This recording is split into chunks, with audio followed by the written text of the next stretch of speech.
I'm Ted Keyes in Pasadena, California.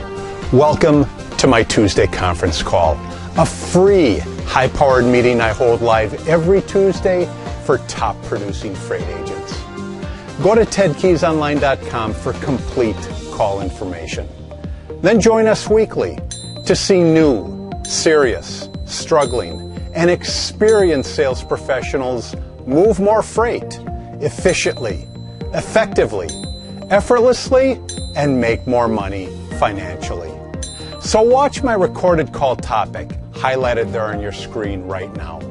When you're finished, go to tedkeysonline.com and hear more podcasts. Read more blog posts. Watch more videos. And while you're there, visit my Freight Sales Success Store for top-notch freight moving products to explode your business today. Enjoy watching and applying my Tuesday conference call. Okay, as I said earlier, guys, welcome everybody to my Tuesday conference call on, well, the date really doesn't matter, but what I've got today is a very special guest of mine, Preston Purnell. Preston, you live in the Cincinnati area, correct? Yes, that is correct, sir. Okay. Preston, really appreciate you getting on the call for us today. Believe it or not, you're one of the up-and-coming superstars on with LDI. Are you aware of that? Yeah. Okay, awesome. Preston, I'm just going to, feel free to fill in however you want with me. I'm going to ask you a number of questions today. Just see, what kind of insight you can give us on the success that you've been attaining with LDI over the last, what is it? Is it 2 years, Preston? Yeah. It's been 2 years. Actually, my anniversary was at the end of last month. Prior to that, I did work. Go ahead and just give us a little rundown, Preston, on what your experience is in this industry and how you tripped on LDI. Well, when I first started, of course, I had no sales experience whatsoever. None? Did you say none whatsoever? None whatsoever. What did you do? It could be a blessing and it could be a curse. I worked, but prior to brokering freight, I worked in a steel mill. In a steel mill? In a steel mill. So I was really familiar with flatbed steel, how it moved. I was over about 8-9 guys.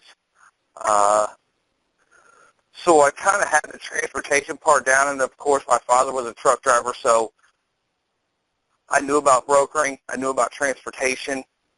I just didn't have the sales background. So when I came into this industry, one of my mentors, he kind of guided me, held my hand, and led me to where I am today. What exactly, how did that happen, Preston? How did you transition from steel mill employee to potential freight entrepreneur? It was pretty much, I was working.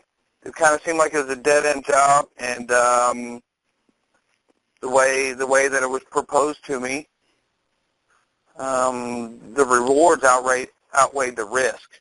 Right. You know. How did you come across the freight industry though? Did you hear something out on the street?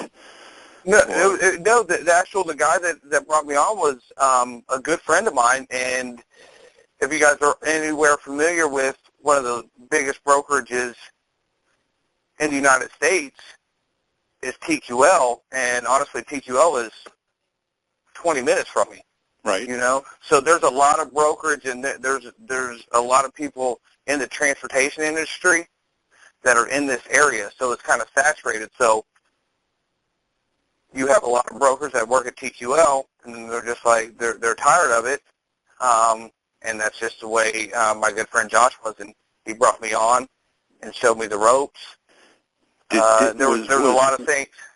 Was Josh a broker at TQL, or had he been at TQL? Yes. Okay. And did he venture out on his own where that gave you the opportunity?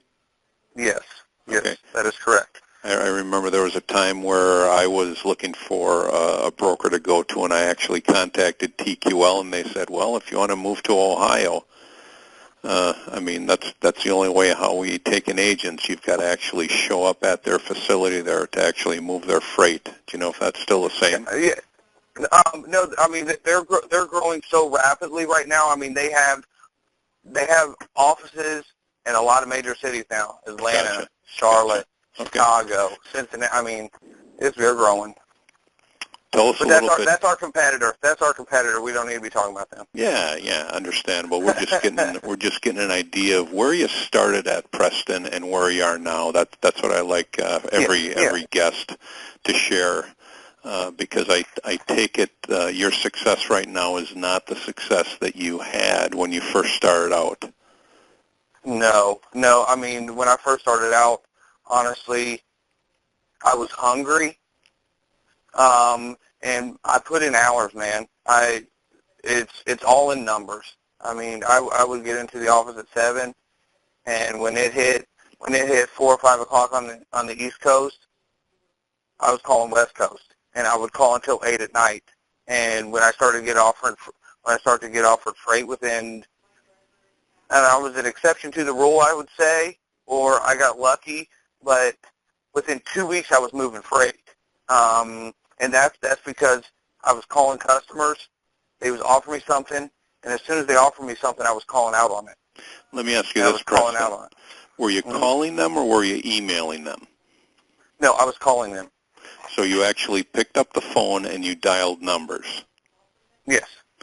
If you had some advice to give the agents that are listening today, would you say calling or emailing is the most effective?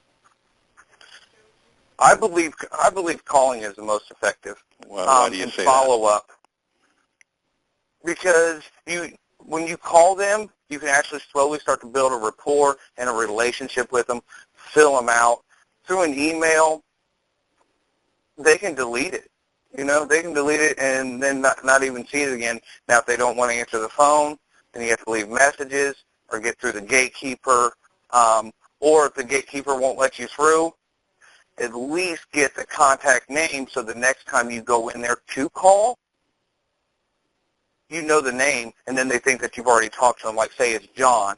The gatekeeper won't let you through, but but you say, well, who's the contact, or who would I be speaking with, or who would I be leaving a voicemail to? And they'll be like, well, it's John. Well, you get on the phone and you act like you leave a voicemail, which sometimes, in his personal preference, I don't leave a voicemail. I'd rather talk to them on the phone. So, Really? in 2 days, I will call back, and the gatekeeper answers the phone. I'll be like, hey, can I speak with John, please?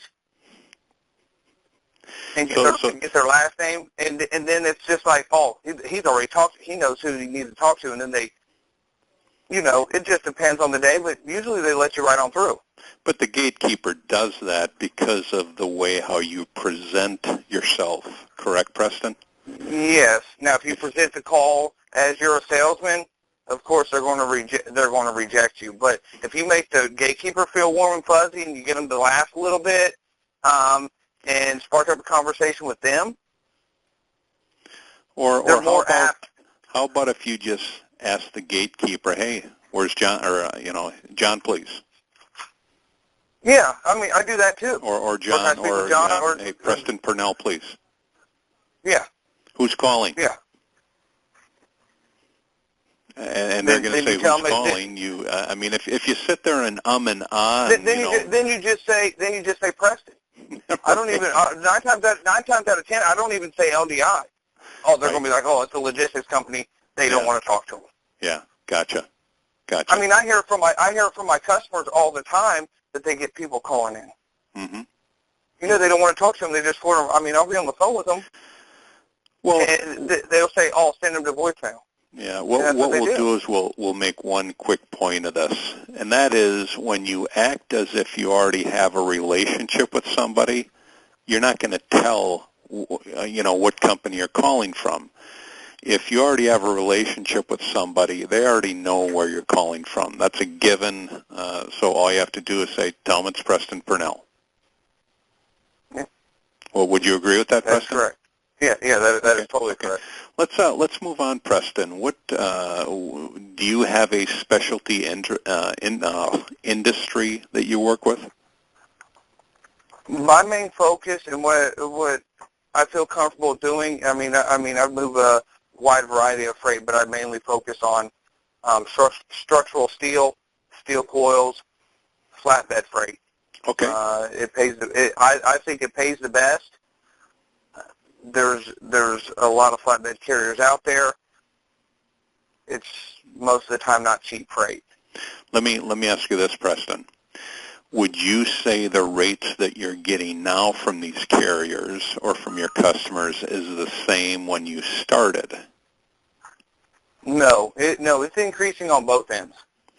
So how do what do you attribute that to? Because let's say this. I'll bet that when you move your first coil, you were not making several $100s in profit. Is that correct? Yes and no.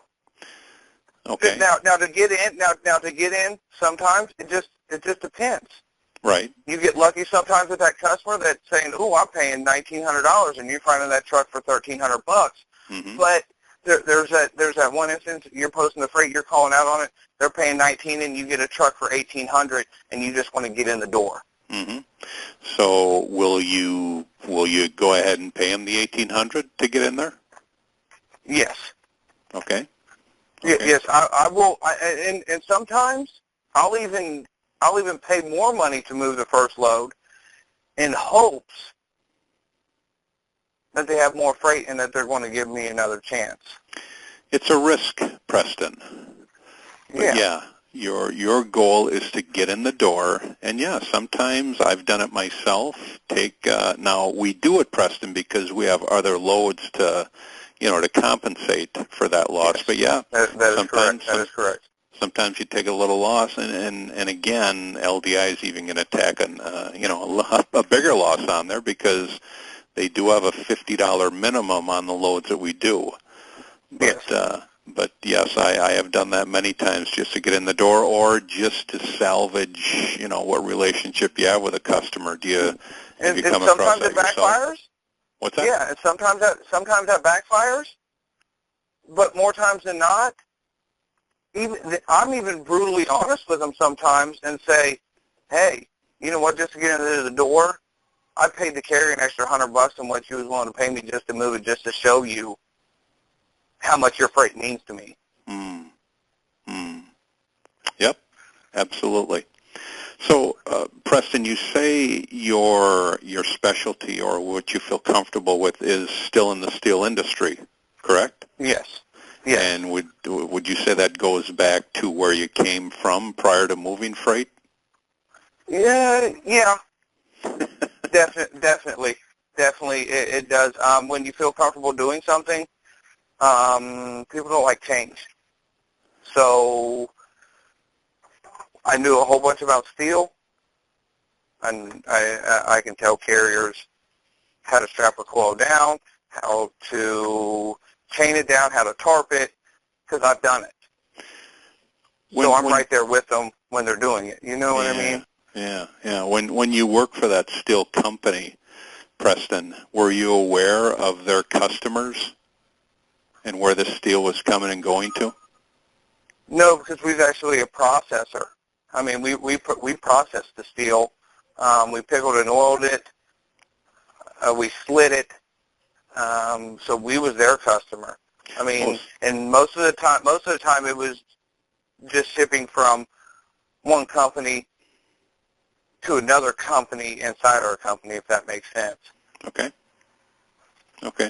Let's go back to the beginning, Preston. Just give us an idea when you first started in this industry. Give us an idea of what your day was like. I believe you said Go ahead. Yeah, when I first came into the office, I would call every customer that had offered me freight. And if I didn't get a hold of them, I would shoot them an email, let them know I was here, ready to help them, wait on responses. If I got a response that I would work on their freight. If it was kind of a dead lane, which I call it, I would move on and I would start calling customers. Mm-hmm. Mm-hmm.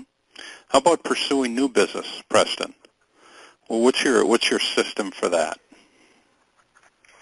Or are you at a point where you're continuing to pursue new business?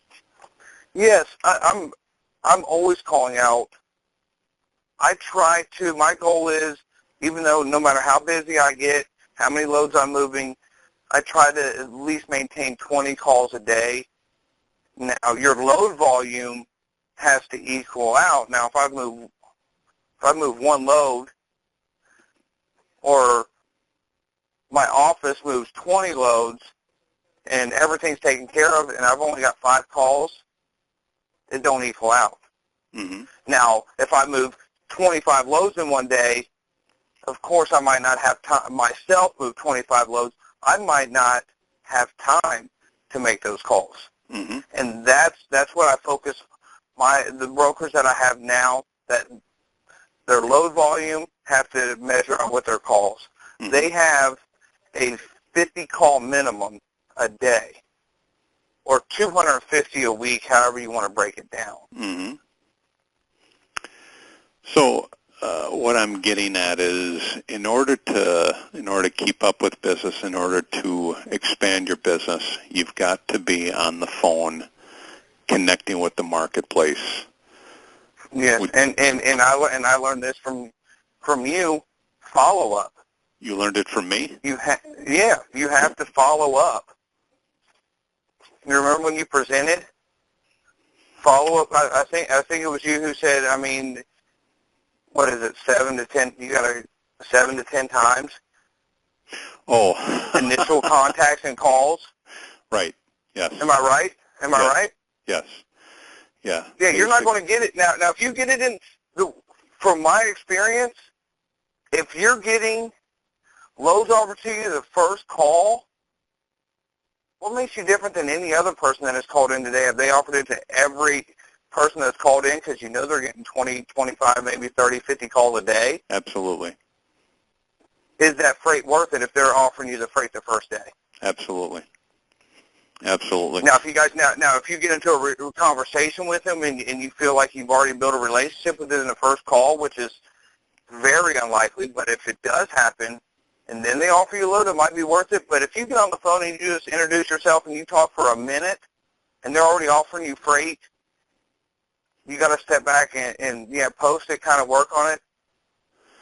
But I believe that it probably in the long run's not that good a freight, and everybody has their different opinion on what's good freight and what's bad freight. Right. There are pluses and minuses with situations like that, Preston. The plus is, if you're a beginner, if you're just starting off in the industry and you call somebody and they say, "Yeah, I'll send you what I've got," I mean, that gives you some confidence. Work on it. Yeah, work on it. that gives you some confidence. Going, hey, boy, I've got this. I mean, this guy is going to send me their list. But yeah, it's an adrenaline rush. It's an actual adrenaline rush when you get offered that freight, no matter whether it's going to turn out to be good or it's garbage. It gives you that more motivation, more incentive, more drive to make more calls. So there are especially if you move a load especially after you move the first load with them. Yeah. You know? Yeah, the downside is everybody that's calling them gets on their list, and then you're competing with 200 other, brokers that are on the same freight list. So that situation has its pluses and minuses, just like any situation. Yeah. Would you agree, Preston? Yes, I totally agree. Now, there's pros and cons to being on a list with 200 people. Out of those 200 people, only 5, 6 people maybe work on it. I got this customer the other day, huge contact list, and when he sends it over, he sends everybody that's on his email list. Mm-hmm. But you know what? When you call and talk to him, he says only 4 or 5 people respond, and you know what? I'm moving 80% of his freight now. There you go. That's the key. when you look at that, Preston, realize that you are one of only a few that ever actually respond. Now why is that, Preston? The thing is, and you guys can't be afraid of doing this, and ladies, you just can't, you can't be afraid to post a load and they say, oh, I got $1,500 in this freight. Well, you're hearing $1,800, or say you're hearing $1,500 from the truck. Do not be scared to go to the customer and ask for a rate increase. The worst that they can do is tell you no. This has happened so many times within the past month of us getting some new customers. Mm-hmm. Or regular customers. Oh, the customer says, hey, I only got $1,500 in this, and I'm telling Kyle, hey, you call them. We fielded 20, 30 calls, or we've made 30 calls on it. This is the rate. We got to increase it. Tell them that we need $1,900. And you know what? He's called and asked for $1,900 when he wanted to call and ask for $1,600, and he got that $1,900. So basically, what you're saying, Preston, is ask. Is it that easy? Ask. I mean, what's the worst that they can do? Is tell you no? They can tell you no. Hey, you're out of the ballpark. And start my personal what do you say experience is truck wants 15. You asked for 19, but you're willing to settle for 17, so they might meet you in the middle, so you're right where you wanted to be at anyway. Right. But you negotiate with the carrier first, correct? Yes. Yeah. Yes. And my golden rule is never let the carrier off the phone. When you're on the phone with the carrier and you're trying to book the freight and you've negotiated a rate and you think it's close to what your customer's wanting to pay, keep him on the phone so he cannot get off the phone and make another call, because that's what he'll do. You keep him on the phone, you get the customer on the other line, and talk back and forth. Break your cell phone out. Or if you have two phones at your desk, use two phones. But do not let the carrier off the phone, because when you do, if you let the carrier off the phone and you call the customer and you negotiate with the customer and then you call back the carrier and and he already booked it with another company, now you kind of look bad. Yeah, you've lost your carrier. You've lost your carrier, and then you've lost the load. But then again, here, Preston, on the flip side, if that customer has given you the go-ahead for $1,900, you haven't lost everything. But that's an excellent point, Preston. Nobody has ever, I have not heard any guests say that on any call. So basically what you're saying is, if you're negotiating with a carrier and you feel like you've negotiated the right price with the carrier, typically our notion is to say to the carrier, hold on, I'm going to call you right back. Is that correct? Yes, yes. But what you're saying is you put them on hold and you actually call the customer. I don't even put them on hold. Of course, I'll mute them when I'm talking to the customer about rate. Right. But I will still continue to talk to them on the phone. Interesting. Great. So I'll say, hey, hold on, I'll be right with you, man. I'm talking to the customer. Put them on mute, and still have it up to my ear. Mm-hmm.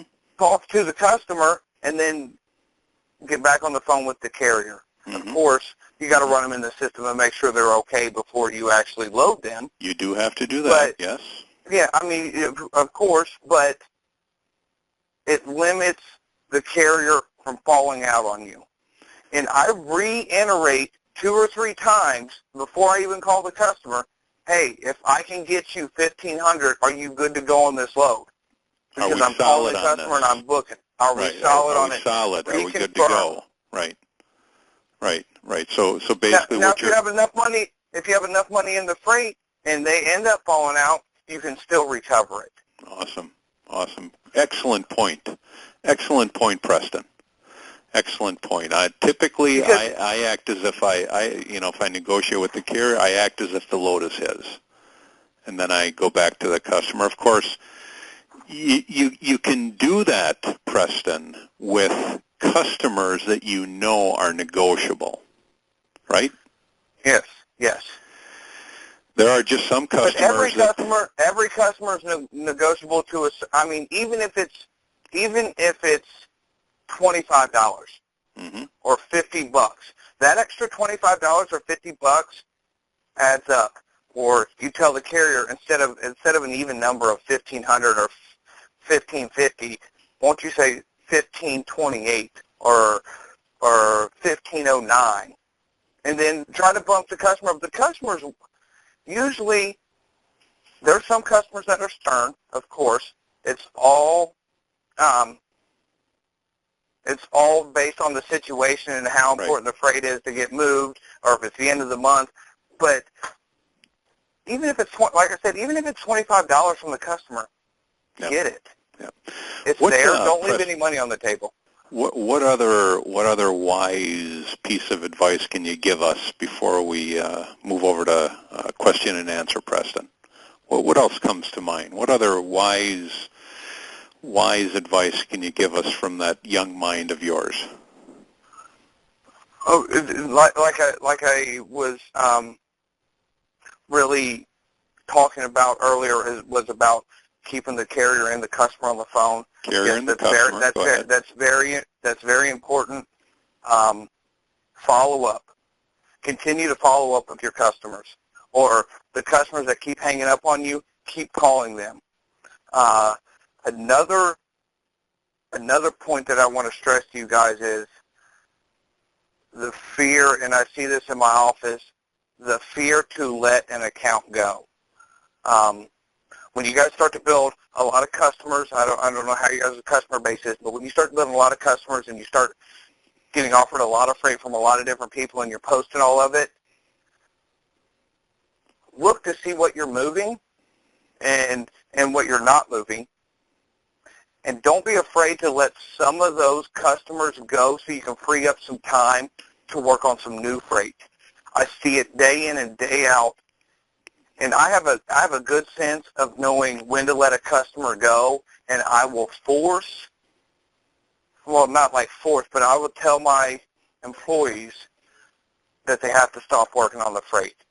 You working every day for months on end, and you're moving one load a month with them.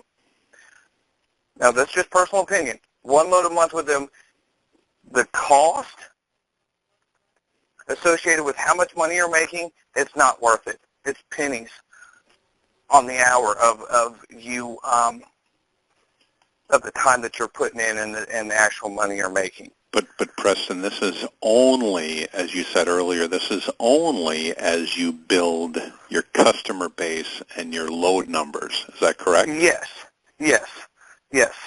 Now, what if you've only been around for a month?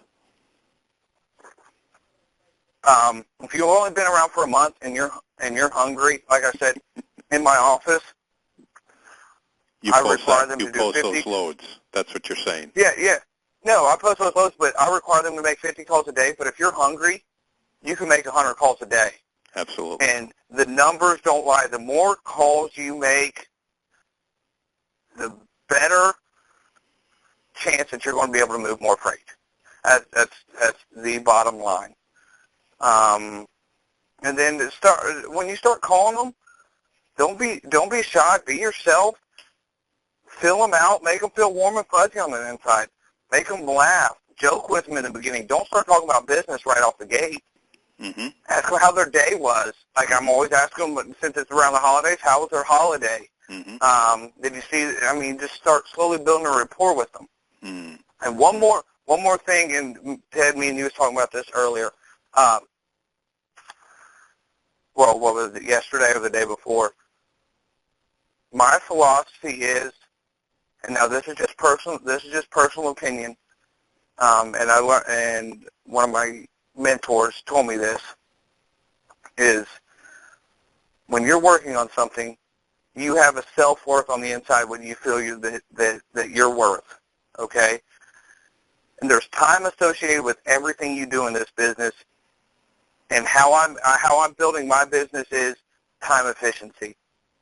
What can I do better to free up more time to do more stuff? And to get to the point, when you're moving freight, Now, this is not talking about when you first starting out. This is like 6 months down the road, because if you stick with it, you'll be able to make a lot of money. You'll be very. It's amazing how much money can be made in this profession. Yeah, it's a whole new lifestyle. Mm-hmm. Your whole lifestyle will change. Mm-hmm. But when you're 6 months, a year down the road, look at how much you're making per load and how much time it's going to take you, and how much are you worth. Now, everybody's business model is different. Personally, I like to move freight where I either post and cover, or have my assistant call out on it, or I'm making $300 or $400 a load. Mm-hmm. Now, like I said, and I want to reiterate this: this is not for somebody who's just starting out. You're going to move whatever load you can, okay, and build a rapport with your customer, and then that's when you go back and you start making more of a margin, mm-hmm. start making more of a profit, mm-hmm. Start moving more loads with them. Mm-hmm. But like I said, every time I do a load, or every time one of my employees do a load, I sit them down and I say, what is your time worth? Because you're putting this many hours into this load, and this is the profit that you're making off of it. Is it worth it? Is it actually worth it? And on my desk, I have it wrote on a sticky note of what I believe my self-worth is, and I'm always looking at that as I'm booking freight, as I'm moving freight, as I'm talking to customers. And one more point is carriers, and I cannot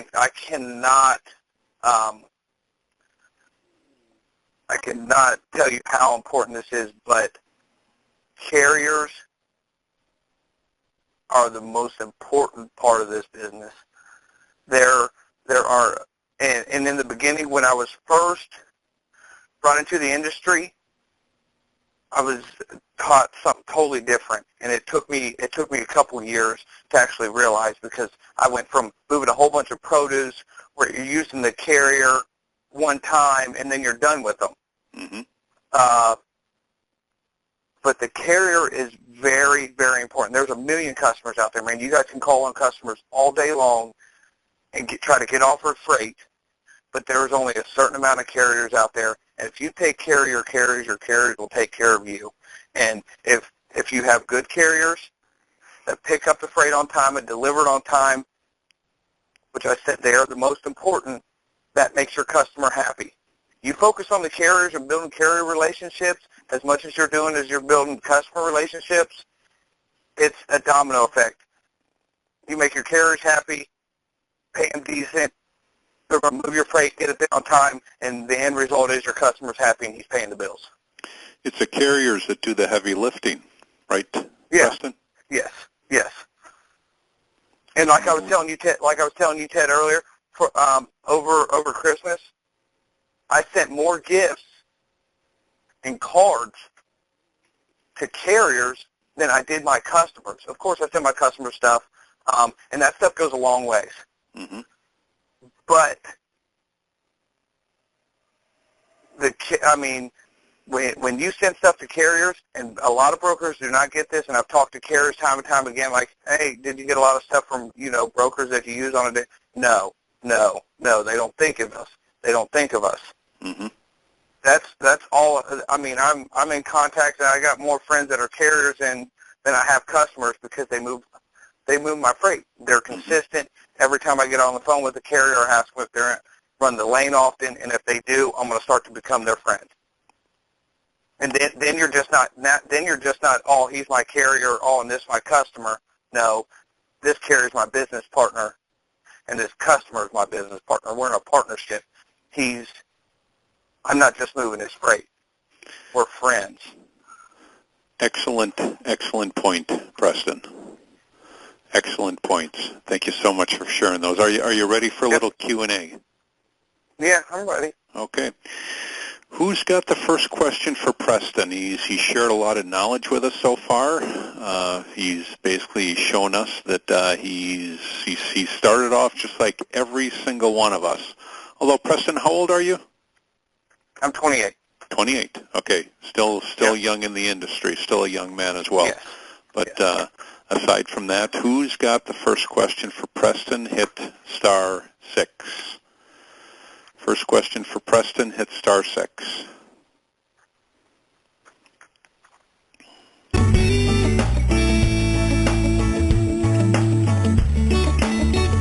Are you there, Preston? Yeah. Everybody's quiet? Okay. Who's got the first question for Preston? Hit *6. Anybody there? This is Debbie. I'm here. Preston, this is Debbie from Kingman, Arizona. Hey, Debbie. Hi, Preston. At the very beginning, you were speaking about you moved a lot of flatbeds and steel, and Yes. that seems to be my little forte right now. Okay. And you think it pays the best. Now, there's one company that I'm hauling for.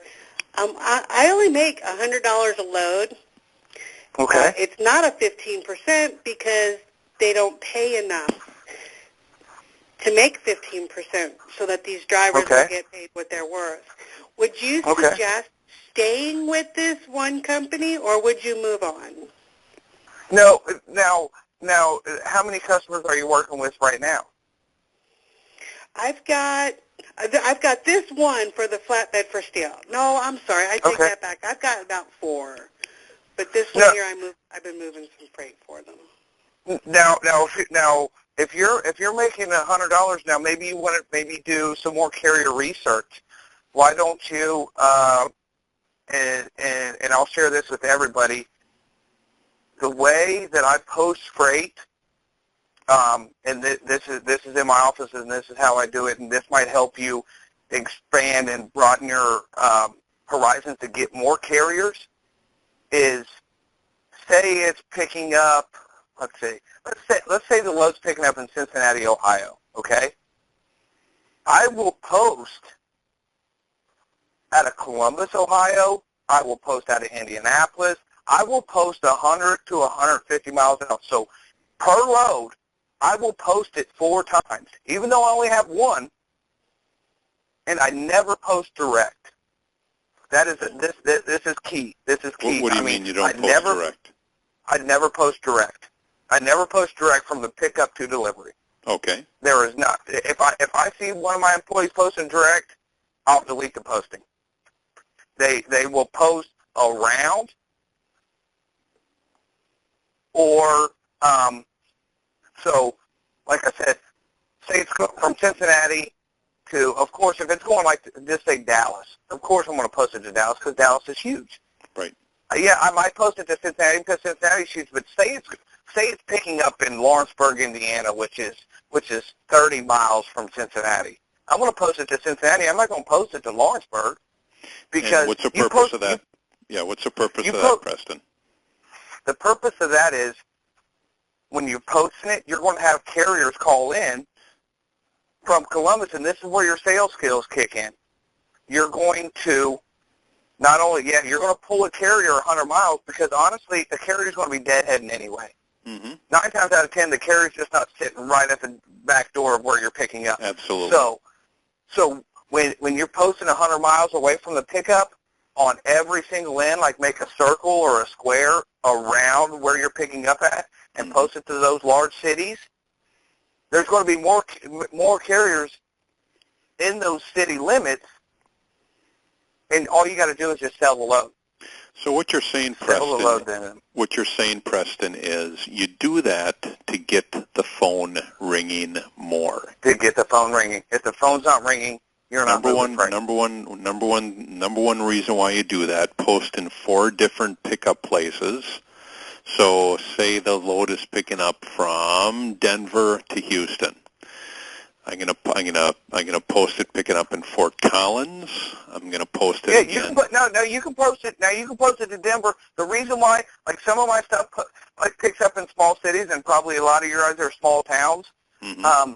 When you're posting in a small town, sometimes the carrier is from that town, and they'll just go direct with the customer instead of calling you, or they'll go with the broker that they're familiar with and that they use all the time, say, hey, your customer's got this load out of here. Can you get it for me? Interesting. And really that assists as well when you're competing with, these loads with 200, 100 people on there. Excellent points, Preston. Excellent points. Yeah, and always when the carrier calls in and say it's out of Lawrenceburg, Indiana, which I said is 30 miles from Cincinnati, mm-hmm. and you post it to Columbus.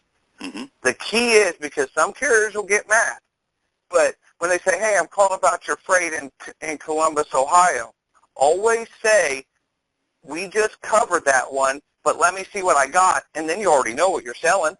Mm-hmm. You convince them, because they're already going to be deadheading a little bit. You mm-hmm. convince them, mm-hmm. and maybe that $100 that you're making on that load, if you expand the posting, which I don't know if you guys do or don't. I mean, do you right now? No. No. I will. See, maybe when you try to expand the posting, and I don't know if it's a consistent lane that you're running with them, or it's all spot market, or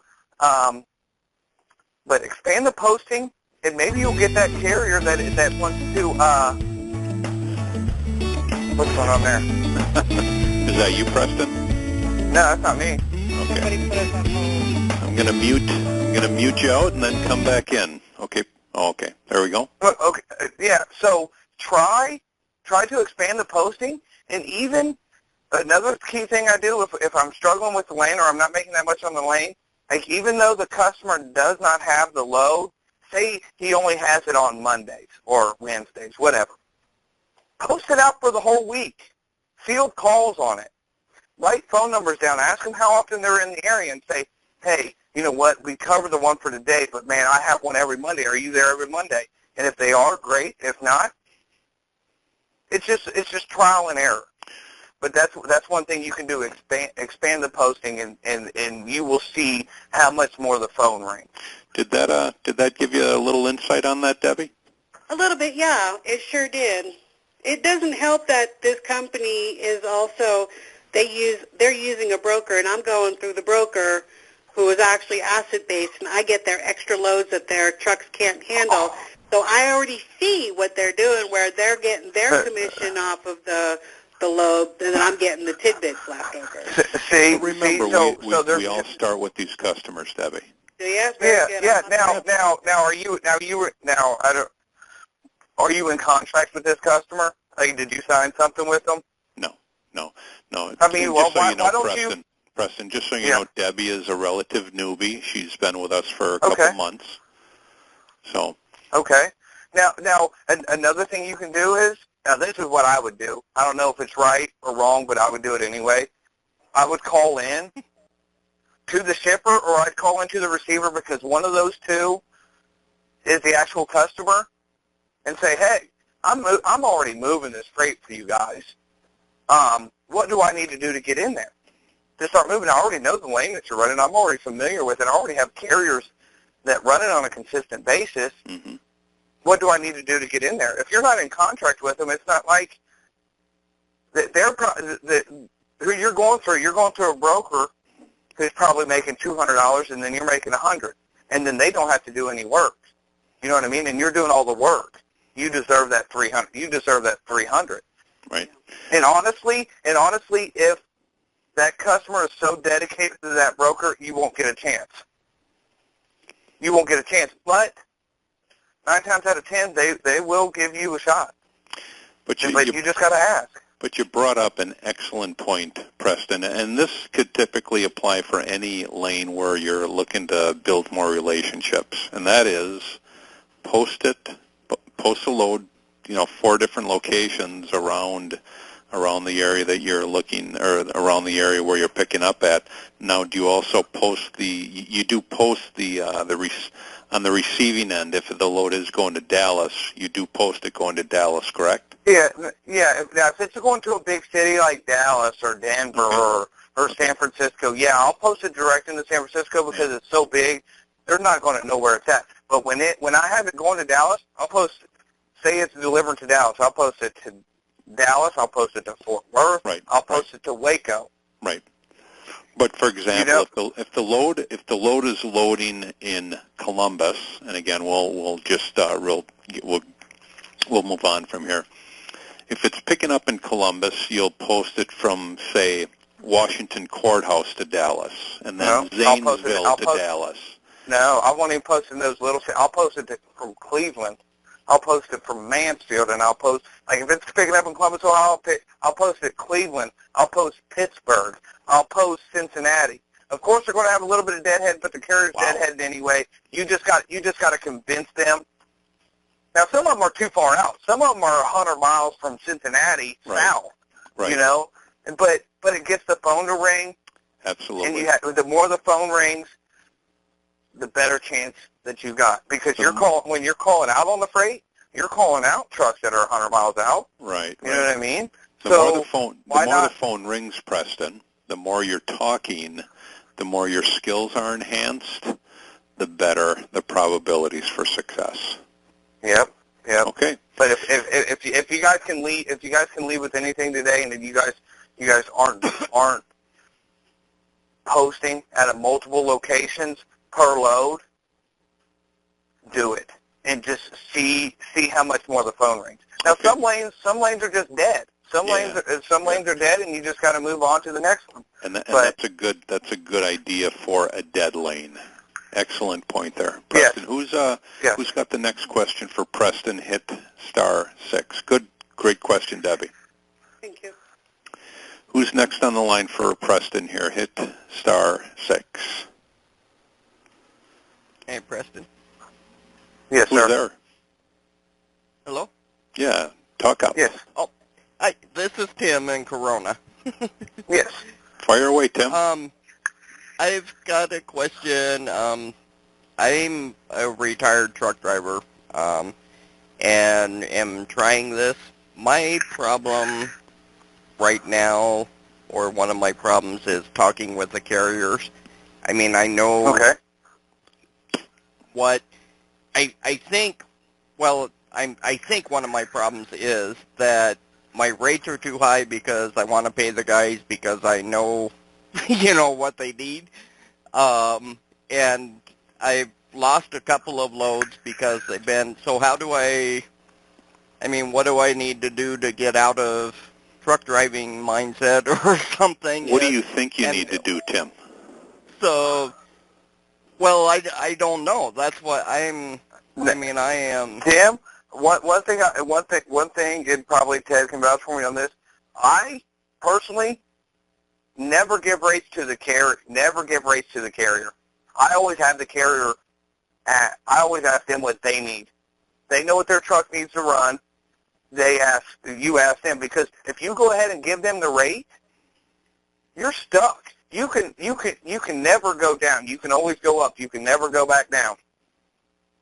You know what I mean? You can't say 18 and be like, and then they jump on it and be like, no, I'm at 16. No, you can never go down. You can always go up. Okay. So, okay, that makes sense. Always, and if they keep on reiterating, what do you have in it? What do you have in it? Switch it up. Start talking to them. Ask them for their MC number. Say, I need to run your MC number. Start asking about equipment type. Ask them where their driver's empty at, and then come back to them again. What would you need to move this? It's 550 loaded miles. What would you need to move it? Always ask them for a rate, because you don't want to leave money on the table. And there's time and time again, and I found one of my best carriers and the cheapest carriers that I've ever ran to. I mean, I've been running this Texas to California lane for 3 years now, and I found the cheapest, best carrier, and they gave me a rate. It was like I was paying $3,500, $3,600, and they asked for $32, and they run it on a consistent basis for me. Mm-hmm. So always ask them what kind of rate that they need. And you can't have honestly, you can't have a heart in this business, because you got to feed your family, you got to feed yourself, and the more money that you give them is the less money that you got. And especially if you got a customer that's paying well, and you're not making money, it's not like if I had a heart, some of these loads that I'm making more than the actual carrier moving the load, I would give it all to them if I had a heart. Really, you know, I feel for them. I pay them well. But if they tell you a rate, they're happy with the rate, and you're not getting over on them. And usually they'll go down. Usually if they say a rate, say that they say $1,500. Say, hey man, well, you know, I only got 12 in it. What's the best that you can do? Because whatever they tell you, they can at least go down to $100, $150. I mean, and sometimes you say, hey, they want 15. You say, man, I got 1,200 in it, and then they'll be like, okay, I'll do it for 12. You will never know until you ask. Tim? Yes. Plain and simple. If you don't change your mindset to a broker, you will never, ever be successful in this business. Here's how you do that. You call more customers. You call more customers. You call more shipping decision makers. Tim, are you listening or not? Yes. All you're doing is thinking about your drama. You call more customers. That's how you change your mindset. But it seems like his customers paying well. It seems like his customers paying well, but you just say that you're overpaying the carrier. No, they're not, Preston. No. They're Tim is a newbie. Tim is a newbie. He just said he's a retired truck driver. Okay. Hey, but you know what? You're in the best position because you're soaking up all this knowledge, and you know the part of the business that as soon as somebody comes into my office and I'm training, that's the first thing they do. They talk to you. They talk to the carriers. They don't talk to customers. My people do not talk to customers for the first month or two. It just depends. Sometimes 3 months. They learn the business, and you've already got that side down. You know freight. You know how it moves. You a lot of the newbies that are on this call, you got an advantage. So you need to use that to the best of your ability. And when you're talking to customers, you need to let them know that. Say, hey man, and be honest with them and say, hey man, I just started in the brokerage industry. I know all about transportation. I drove a truck for 20 years. Make them feel comfortable, because if the customer, it's all about trust. The customer has to trust you with their freight in order for you to move it. It's not if they like you or they don't like you. They might like you, but they don't trust you. So that's an angle angle that Tim can start working. Hey, not only am I a broker now, but I've actually moved freight myself. I've backed up to docks just like yours. Yeah, Ted. And reach out to the contacts that you deliver to. You gotta have so many Tim, bills. have you even done that? Yeah, actually, I've got a couple of them that are on the fence right now. But yeah, I went through all my. I mean, I did 150 phone calls today. So, I mean, hey Tim, that is a great end. That's a great end. You can't get a better end than saying, hey, I delivered to you, or I picked up from your facility. What do I need to start moving this freight for myself? What do I need to start doing? Yeah. What do I need to do to help you? Make them feel like you're helping them. Don't try to make it a sales call. Act like you're going to help them. Excellent point. Everybody wants help. Everybody wants help. Ted? Anyway, Ted? Tim, did that give you some insight? yes, actually, it did. Okay. That was great. Who's next? Who's next? Hit *6. Ted? Yes. This is Greg in Joplin. Oh, Greg. Okay. Fire away, Greg. Can I add to this just a little bit? Go ahead. Okay. Here's what I've experienced with carriers, and it goes right along with the customer. The customer has been doing this a while, or this is my mindset. The customer has been doing this a while, and he's got the lanes he's been moving for 30, 40, 50, 75 years figured out, and you cannot move the lane for more than what it's worth. Neither can the carrier. I'm also a retired truck driver. I have 11 years experience on the road, probably 500,000 logged miles. Mm-hmm. And I call and talk to carriers, not to offer them loads, but just to talk to them. Well, I'm new here too. I've been here I don't know, a couple of months, 45 days, something like that, maybe not that long.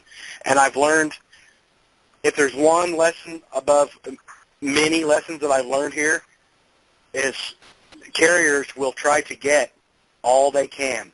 But I tell them, you know, they ask, well, how come you can't pay more? Because I don't have any more, because that's the lane we're in is not worth it. I mean, I have channel fish out of Boston, Massachusetts, and I can't, you know, I can move them sometimes, but, you know, carriers want $1.75, $1.80, $2.20, $2.25, $2.50, and the lane is just not worth it. Then move on. Move on to a different customer. Now, if you're moving some freight with them, go ahead and move it. But my experience is, my personal opinion is, I stay away from the East Coast. Now, if you want good paying freight that pays decent, and you feel bad for giving carriers cheap rates, start searching for other freight. It's not cheap rates; it's market rates. I don't look at it like that. I mean, I have this conversation with carriers at least 5 times a day. At least, no kidding, not exaggerating a bit. And cheap freight. I mean, it's cheap freight because it doesn't pay that well, and I don't want just the expensive stuff or just the big people. I want it all. I mean, here's the thing, Greg. Here's the thing, Greg. The customer that you just mentioned, is a typical. It's a typical starter customer. Okay, it allows you to get in the door. It allows you to negotiate rates with carriers, but this is a customer that you hold on to until you're ready to drop them. I'll always be with channel fish until Ted fires me or they tell me to never call him again. Okay. Forever. Now, are you moving a lot of loads? How many loads are you moving a week with them? No, he's not. No, he's not, Preston. Not really. 1 or 2 a week, maybe. But maybe. Again, you know, but again, I'm 2 months old. You know, I'm young. Yeah, that's fine. Keep them, but if you're only moving 1 or 2 loads a week, that's not your meal ticket. You can't act like that's gold, because you're talking about rates, and evident from what I'm hearing, and I've been in this business 6 years now. Mm-hmm. That's a starter account, just like Ted said, but it's junk. You know what I mean? I'm not trying to talk smack about your customer, but I don't. If your customer likes you, he knows that you have to make money, and he will give you $200 or $300. Say, hey man, the truck's 118, when really the truck's 116. You're saying, hey, the truck's 118. Can you give me $1,900 on it, so I can make $100 when you're really making $300? Right. You know, but if they're not paying, go search for search. I guess you're into the reefer. So start searching other places. Start searching chicken in the Midwest. Start produce in California. If you want to stay with produce and reefer freight, to get money quick, but it takes up a lot of time, and that's why I got away from it. And once you start doing a lot of business, I don't know, it's personal preference, but I get away from it, is produce. You'll always be able to find produce freight because there's a shelf life, and it has to move, and they will pay whatever it takes if it's been sitting on the floor for more than 8 hours. They will take whatever truck, and they will pay whatever rate. Now, if they don't pay that rate, it's going to sit and rot.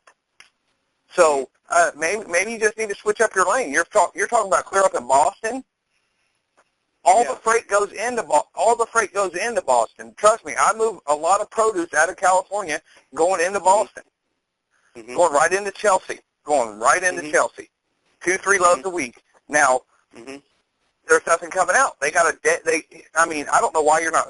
Your phone should be blown up, honestly, because there's no freight up there. If you got freight, up there, try to post it, spread it out. Preston, it's relatively a new customer for Greg. Okay. And Greg just hasn't been around it long enough. But it's just like anything. The longer we're around a customer, the more we're going to learn. So really, that's something you have to consider. But here's the thing, guys. We will never know unless we, A, pick up the phone and call. Pick up the phone and call. Tim, get out that list. Get out that list of all those places where you picked up and dropped off before and call these folks. Call these folks. If you made 125 calls today, Tim, there is no reason why you don't have any loads posted. The math does not work out, okay? If you made that many calls, you'll have loads posted. Would you agree with me, Preston? If you made that many calls today, totally agree. You're going to have some loads posted. Would you agree, Preston? And if you don't have loads posted, you and Ted need to have a conversation and revamp what you're doing to correct it, and how you're going about talking to customers. Because the thing is, you'll get to a certain point. I know you're new to the business, but you'll get to a certain point where your customers have customers that 90% of my customers are all referrals. Some of them some of the customers that I have are referrals from people that I've called that I've never even done business with. Hey, Preston. And if they tell you no, if the customer tells you no, say, hey, or, it's customer routed, don't hang the phone up. Ask them, and I can send Ted over this, or I'll give it to him this week. It is what you call the question is asked, and they say no, it's customer routed, or we have our own trucks.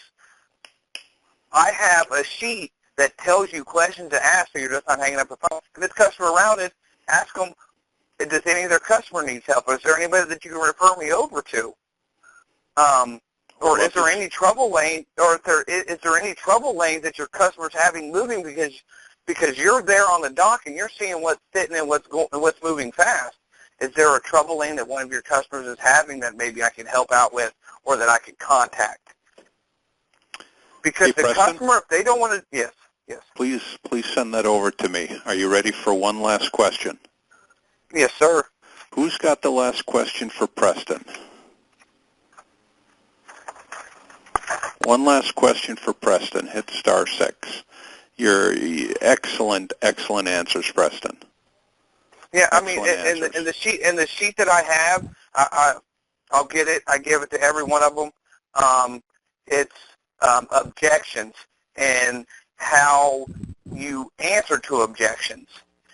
Cold call, a list of cold call questions. I don't know if I gave it to you guys last time, but at the last meeting at LDI, but I mean, there's only 5 objections that a customer can tell you to get you off the phone. And those 5 objections are either it's customer routed, it's LTL, we have our own trucks, we don't use brokers. I have that list. I have that list. But you have that list that I gave you? Yeah. Well, you didn't give it to me. I always had that, Preston. But if you have something to overcome, when somebody says all our freight is customer routed, that would be great to see what you have in that capacity. Does anybody out there have the last question for Preston? Yes, this is Nassim. Good afternoon again. Nassim. This is Nassim from Los Angeles, Preston. Hey, how you doing, sir?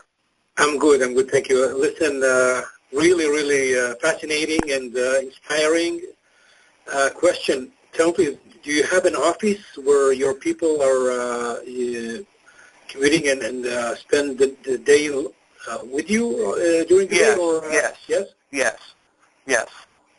Yeah, I have an office. I have 1, 2, 3, 4, 5. Just hired my 5th and 6th guy. They're all in my office. It's all hands-on training. And like I said, the carrier is going to teach you guys the business, especially you newbies. You can't get on the phone and sell or help assist somebody in something if you don't understand the business. And to understand the business, you got to get to the people that are doing the grunt work, and that's the carriers. I've learned so much from carriers, and I'm still learning stuff, even being in the business, 5 or 6 years. I'm still learning stuff on a daily basis, and I'm learning it from the carriers. You got to think, the drivers they're just driving all day long, so they're willing to talk. You just got to absorb that information. And another thing is, the carriers are full of leads. When you're talking to them and you're getting ready to, say you book a load with a carrier, and this might be going a little bit off point, but say you're booking a load with a carrier, or you're talking to the driver and you're getting ready to dispatch them out, ask them where they just delivered. Or ask them where they pick, and just make it like a hidden question, like, oh, hey, where are you empty at? Where did you just deliver at? Well, oh, just act interested. Oh, what did you deliver? And there's a contact for you. And then you can go right into. Then you can call them up and say, hey, I got a carrier that runs some freight for me. He said that you guys might need some help with transportation from time to time. And they're going to ask what the carrier is. You don't got to throw that carrier underneath the bus. You can just make up a name, J&R Transport or just whatever, ABC Transport. Just make up a name and say, hey, I know you guys move. You guys might need some help from time to time. That's one way to generate a lead. There are infinite ways. There are infinite ways. Hey, Nassim. Yes. Nassim, were you going to ask Preston for his phone number because he has a lot of power only? Yes, please. And one more question, if I may. Yeah. No problem. What is your experience with the carriers that they try to bypass you? I mean, I have this customer. Last week I had a load with this carrier. They were not, let's say gently, not honest with me, so I had to let them go. And I found out that they are trying to connect with my customer directly. How do you handle this kind of situation? Well, at first I would talk to Ted, because if they're in contract with us, then it's in a breach of contract, and it's not a contract like that. It's just a regular customer of Nassim's, Preston. But if they are set, but if the carrier is set up with LDI, they cannot back solicit. It's in our contract. They cannot back solicit. We can put carrier alerts and carrier 411. We can post it out on their MC stating that they are trying to back solicit. But another thing is, if your customer is really your customer, and this is going to show you how much of a relationship you have. Yes. Is if the customer told you that the carrier tried to get the freight and the customer gave the carrier the freight, then you know how much you can trust them. Yeah. Yes. Okay? Now, case, if they didn't... Huh? Sorry about that. Go ahead. In this case, the customer contacted me and let me know about this, what happened. And, of course, I emailed this carrier. I asked them not to stop this kind of unprofessional behavior. And, of course, I wrote corporate office and I reported this carrier also. Yeah, and that's in the business all day, every day. That's going to happen. I mean, you really can't, but you know where you stand with your customer if he actually tells you and he don't use them. You know, so you know that you've got a good quality customer that not only trusts you, but you trust them. Yes, they are. Yes, absolutely. You know. Nassim, were you going to ask Preston for his phone number? Yes, please. Preston, may I have your phone number, please? Yeah. It's 513. 513. 445. 445. 3381. 3381. Thank you so much, Preston. Yes, and I will get that. You're the one that does power only? Yes. Yeah, okay. Give me a call tomorrow, and I'll go through and get my contact info for those power onlys, and we'll touch base and go from there. Sure, Will. Thank you so much again. Yeah, no problem, sir. Preston, I'm also in need of power only. Go ahead. I'm sorry. I'm also in need of power only. I'll give you a call. Oh, okay. Yeah. Give me a call. I don't know if you guys are doing fracking or whatever you guys are doing. I'm assuming that's what you guys are probably doing, or moving tanks. That's what Nassim does. Yeah, just give me a call. Definitely just give me a call. Thank you. There's good. Actually, there's decent money in it. There really is. Did you hear that, Nassim? Well, I'm smiling. I'm smiling. There is good money in it. Yes, and both of you guys, you know why. Yeah, Nassim has done quite a few power only loads moving fracking tanks recently. It's going to be busy. It's just the account I had. You know, every good account, and another thing do not lean or depend on one customer, because you guys will. And the worst place to be in this business is complacent. And you get this big account, and you're moving a lot of freight for them, and you're not focused on building your business. All good customers come to an end at some point or another. I hear you. And that's when I strive not only to maybe try to avoid that, is to get as many points of contact as you can. You're reiterating almost every point that I say on a weekly basis, Preston. Yeah. So I mean, that is so good to hear from another qualified, successful agent. And you are right. I say repeatedly, your customers will always, not sometimes, they will always leave you. May not be tomorrow, may not be next month, may not be in 6 months, may not be in a year, but eventually they will leave you. I mean, one of my biggest customers, I'm just waiting. Of course, I'm growing more accounts, but one of my biggest customers, and it's an exception to the rule. I've had him almost 4 years now. Mm-hmm. You know, and I'm just waiting on the day but I got many, many, many points of contact with not only his facility, but quite a few others. But yeah, I strive to always get a few points of contact, and not only get the point of contact with the actual person arranging the transportation of freight, but the point of product manager or production manager. Mm-hmm. Those key people right there are a key contact to have, because they know what's coming off the line, and they're the one that does the scheduling to give to the actual person who arranges the freight. Or the Preston, you are just full of knowledge. Can I have you on again? Yeah, whenever you like. Preston, thank you so much for joining us today. We've run over a little bit, but then again, hey, if everyone's willing to stick around, I have no problem with that. But I'm not doing anything. I love talking shop. Yes, you do, Preston. That is quite obvious. I will see you next week in Buffalo.